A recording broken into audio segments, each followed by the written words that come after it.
Tanaka is Always Listless is a comedy anime. I don't like many comedy anime. When I rack my brain, I can only think of 2 or maybe 3 that I've liked enough to watch more than a few episodes of. And one of those is Gintama.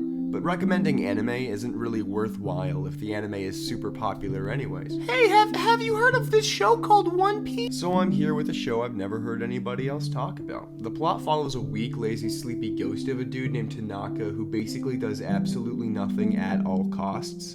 Throughout the series, we see him go through many absurd lengths to avoid moving, speaking, being awake, or taking part in any physical activities whatsoever. What's entertaining about this is how many things tend to happen to him anyway. The supporting cast is wonderful and make the show far more than Tanaka's intentional social emptiness ever did. He's got this huge dude who basically mothers and shuttles him everywhere. There's this tiny screaming child who you'd think would annoy you, and she does, but then she rubs off on you. There's this delinquent who gets annoyed because he refuses to fight her, and more as the show goes on. It's a typical slice of life, but with a premise that isn't like, love, oh my OMG, love, wow, love.